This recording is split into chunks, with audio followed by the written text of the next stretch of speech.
సంఘం అందరికీ వందనాలు. ఈ సమయం ఇచ్చిన దైవజనులకు నా హృదయపూర్వక వందనాలు. ఇప్పటి వరకు మనము 3 మాటలు విన్నాం కదా, దేవుడు శివలో పలికిన 3 మాటలు. ఇప్పుడు 4వ మాట నేను మీతో పంచుకోవాలని ఆశపడుతున్నాను. మత్తయి సువార్త 27వ అధ్యాయం 45-46 వచనం చదువుకున్నాం. మధ్యాహ్నం మొదలుకొని 3 గంటల వరకు ఆ దేశమంతటా చీకటి కమ్మెను. ఇంచుమించు 3 గంటలప్పుడు యేసు ఏలీ ఏలీ లామా సబక్తా అని బిగ్గరగా కేక వేసెను. ఆ మాటకు నా దేవా నన్నెందుకు చెయ్యి విడిచితివని అర్థం. ఓకే, ఒక చిన్న ప్రార్థన చేసుకొని మనం ముందుకు వెళ్దాం. మహాపరిశుద్ధుడా దేవా, నీకు వందనాలు సంవత్సరం చేస్తున్నాం తండ్రి. నన్ను ఇక్కడ నిలబెట్టినందుకు నీకు వందనాలు. నేను ఇక్కడ ఏం మాట్లాడాలి తండ్రి, అయ్యా మీరే నాతో నడిపించి మాట్లాడించమని నీకే వందనాలు సంవత్సరం చేస్తున్నాం. ప్రార్థించి వేయించున్నాను తండ్రి. మధ్యాహ్నం మొదలుకొని 3 గంటలకు ఆ దేశమంతటా చీకటి కమ్మింది. అసలు మధ్యాహ్నం టైంలో చీకటి కమ్ముతారు, ఎక్కడైనా చీకటి కమ్మరు, కానీ అక్కడ ఆ దేశంలో చీకటి కమ్మింది. అది ఎందుకు? అయితే ఇంచుమించు 3 గంటల సమయంలో యేసయ్య ఇలా మాట్లాడుతున్నాడు. ఏలీ ఏలీ లామా సబక్తా అని బిగ్గరగా ఒక కేక వేశారు. అసలు అయితే బిగ్గరగా ఎందుకు కేక వేయాలి? నార్మల్గా ముందు మాట్లాడిన 3 మాటలు నార్మల్గానే మాట్లాడతారు కదా, ఈ 4వ మాట మాత్రం ఎందుకు బిగ్గరగా కేక వేశారు? ఎందుకు అని అంటే అక్కడున్న ప్రజలందరికీ ఆ మాట వినబడాలి. అక్కడున్న సైనికులు కానీ, పెద్దవారు కానీ, జ్ఞానులు కానీ, వారందరికీ ఆ మాట వినబడాలి కాబట్టి బిగ్గరగా కేక వేశారు.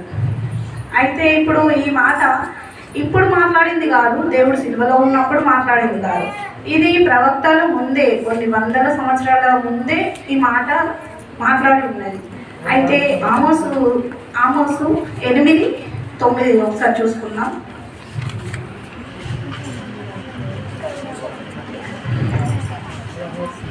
8వ అధ్యాయం 9వ వచనం.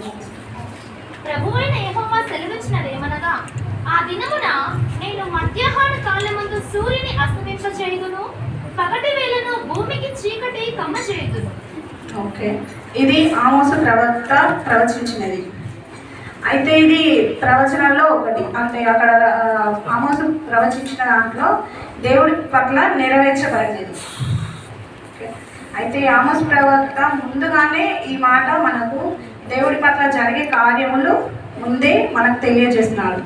ఏలీ ఏలీ లామా సబక్తా అని బిగ్గరగా కేక వేసినప్పుడు అక్కడ ఉన్న కొందరు జనులు కానీ, అక్కడ ఉన్నవారు కానీ ఏమనుకుంటారంటే ఏలీ అనగా అంటే ఈయన పిలుస్తున్నాడేమో, ఏలియాను పిలుస్తున్నాడేమో, ఏలియా వచ్చి తినను కాపాడతాడేమో చూద్దామని కొందరు అనుకుంటున్నారు. కానీ అక్కడ ఉన్న వారికి తెలియదు ఏలీ ఏలీ లామా సబక్తా అంటే నా దేవా నా చేయి ఎందుకు విడిచితివి అని అర్థం. అక్కడ ఉన్న జనులకు ఇంకాను అర్థం కాలేదు. అయితే ఆ చీకటి కమ్మిన, అక్కడ చీకటి ఎందుకు కమ్మిందో వారికి అర్థం కాలేదు, అక్కడ దేవుడు పలికిన మాటలు వారికి అర్థం కాలేదు. అయితే ఇక్కడ దేవుడు ఒక క్వశ్చన్ వేస్తాడు అన్నట్టు, నా దేవా నా చెయ్యి ఎందుకు విడిచితివి అనేది ఒక క్వశ్చన్. అయితే మనము ఇప్పుడు దేవుడు అడుగుతున్నాడు, అసలు నేను ఏం పాపం చేయని వాడిని కదా, నేను యథార్థవంతుడిని, పరిశుద్ధుడిని, నీవు పంపిన వాడిని కదా, నా చెయ్యి ఎందుకు విడిచావు అని. ఓకే, ఒకటి కీర్తనలు 22:1 చూసుకున్నాం.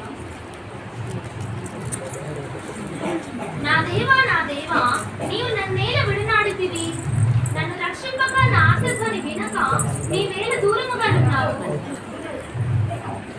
అయితే దేవుడు నిజంగానే ఆయనను రక్షింపగా దూరంగా ఉన్నాడా? ఇక్కడ ఒక చిన్న సందర్భాన్ని తీసుకున్నాం. ఇదే విషయము అబ్రహాము ఇస్సాకు మధ్యన జరుగుతుంది అన్నట్టు.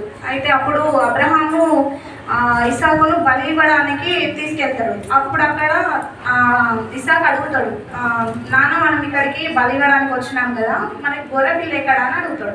అప్పుడు అబ్రహాం ఏం చెప్తాడు, యెహోవా ఈరే అని చెప్తాడు.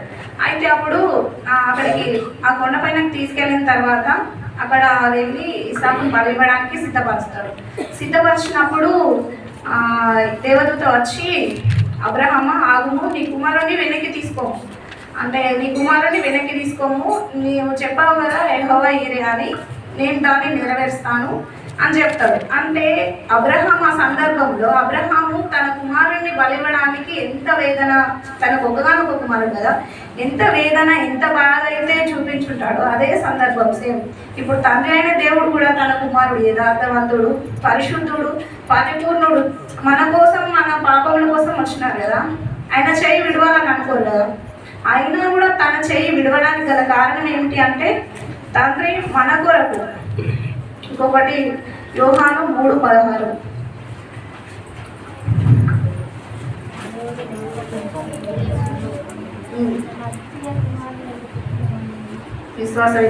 విశ్వాసం ఇచ్చి వాడిని నశింపగా నిత్య జీవం పొందినట్లు ఆయన అనుగ్రహించారు. అంటే దేవుడు లోకాన్ని ఎక్కువ ప్రేమిస్తున్నాడు, తన కుమారుని కంటే కూడా ఎక్కువ లోకాన్ని ప్రేమిస్తున్నాడు. అంటే తన కుమారుని చేయబోతుంది కూడా మన చేపట్టుకోవడానికి. అంటే తనకు ఇష్టమైన తన కుమారుడు తన పరలోక రాజ్యానికి వారసుడని తెలుసు, తాను ఆ శిక్షలు పొందాలని తెలుసు. కానీ ఇన్నిట్లలో కూడా దేవుడు తన కుమారుని కంటే ఎక్కువగా కూడా ప్రేమించింది మనల్ని. మన పాపములను మన దోషములన్నీ ప్రభు అయిన యేసుక్రీస్తు వారు తీసుకున్నారు కాబట్టి, మన పాపముల కొరకు ఆయన వచ్చినారు కాబట్టి తన కుమారుణ్ణి చేయి వదిలి మన చేయి పట్టుకుంటున్నారు. ఇక్కడ మనకి ఏం కనిపిస్తుందంటే ఇప్పుడు ఎవరైనా కూడా ఫస్ట్ ఏదైనా విషయంలో కానీ ఫస్ట్ మన బిడ్డలకే ఫస్ట్ ప్రిఫరెన్స్ ఇస్తారు కదా. కానీ దేవుడు ఏం చేస్తున్నాడు, తన బిడ్డకి ఇవ్వకుండా మనకి ఇస్తున్నాడు. అంటే పాపులమైన మనకు తన బిడ్డ కంటే ఎక్కువ ఇంపార్టెన్స్ మనకి ఇస్తున్నాడు. సో మనం ఏం అర్థం చేసుకోవాలంటే దేవుడు మన కోసం కాచిన రక్తంలో మనము కడగబడి ఉన్నాము, పవిత్రులమైనాం. అంటే మన పాపములన్నీ దేవుడికి ఇచ్చి మనము పవిత్రులమైనాం. సో మనం దేవుడి పట్ల మనం ఎట్లా విధేయత చూపించాలి, దేవుడిలో మనం ఎలా ఉండాలి, ఆయన కాచిన ప్రతి ఒక్క రక్త బిందువుకి మనం సమాధానకర్తగా, మనం సమాధానం ఇచ్చేవాడిగా, దేవుడికి విధేయత చూపేవాడిగా మనం ఉండాలి. ఓకే, నేను ముగిస్తున్నాను. ఈ సమయం ఇచ్చినందుకు ఓకే మీరు అందరు విన్నందుకు థ్యాంక్ యూ.